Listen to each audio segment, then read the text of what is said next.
বন্ধুরা, তোমাদের কাছে ফের একটা ভিডিও নিয়ে এসেছি, আমাদের সনাতন ধর্মের ভিডিও। সাইডে ভিডিওটা চলতেছে, তোমরা দেখা পাচ্ছ। এই সনাতন ধর্মের পরিবারের ওপরে কিভাবে অত্যাচার করতেছে কিছু অন্য ধর্মের লোকেরা। এ টু জেড আজকে তোমাদের কাছে পুরো প্রমাণ দেখাবো। দেখুন, আমাদের পশ্চিমবাংলার ভিতরে সনাতন ধর্মের লোকেরা কিন্তু ভালো থাকতে পারছে না কিছু অন্য ধর্মের কুকুরদের জন্যে। সেই কুকুরের বাচ্চাগুলো এই যে সনাতন ধর্মের পরিবারের ওপর কিভাবে অত্যাচার করেছে, আগে এদের মুখ থেকে তোমরা শোনো।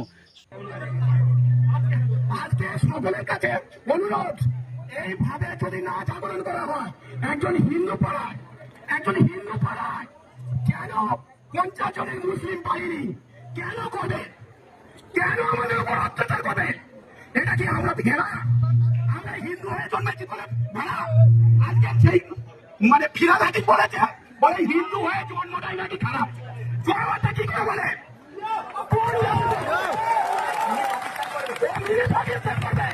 আর হিন্দুরা যাবেন প্রত্যেকটা মুহূর্তে, এবং প্রত্যেকের কাছে অনুরোধ, যারা হিন্দু অবশেষে তোমরা এইটা মনে রাখবে, আমরা সনাতনী, আমরা হিন্দু। আর যদি আমরা হিন্দুত্ব বজায় রাখতে না পারি, আমার একটা 13 বছরের ছোট্ট মেয়ে আছে, তাকেও টেনে নিয়ে যেতে পারে। তোমার ঘরেও মেয়ে আছে, মা বোন আছে, তাকেও টেনে নিয়ে যেতে পারে। আমরা যদি করতে পারি। তোমরা কিন্তু সব কিছু বুঝতে পেরে গেছো, এইসব লোকেদের মুখ থেকে কথাগুলো শুনেছো, কিন্তু এই ঘটনাটা ঘটেছে কোন জায়গায় তোমরা কিন্তু জানো না। আমাদের ডায়মন্ড হারবার কুস্তি, দক্ষিণ 24 পরগনা জেলায়। দেখুন, সনাতন ধর্মের পরিবারদের উপরে কিভাবে অত্যাচার করতেছে, হিন্দু লোকের উপরে অত্যাচার করতেছে। প্লাস বাড়ি বয়ে এসে মেয়ের ছেলেদের নোংরা ভাষা খারাপ করে যাচ্ছে, হুমকি দিয়ে যাচ্ছে। মেয়ের ছেলেদের বলতেছে, তোদের বাড়ি থেকে তুলে নিয়ে যাব, তুলে নিয়ে যে নোংরামিগিরি করব। তাহলে চিন্তা করো আমাদের সনাতন ধর্মের লোকেরা কী হারে বিপদে পড়ে আছে, বা হিন্দু ধর্মের পরিবারের লোকেরা বিপদে আছে।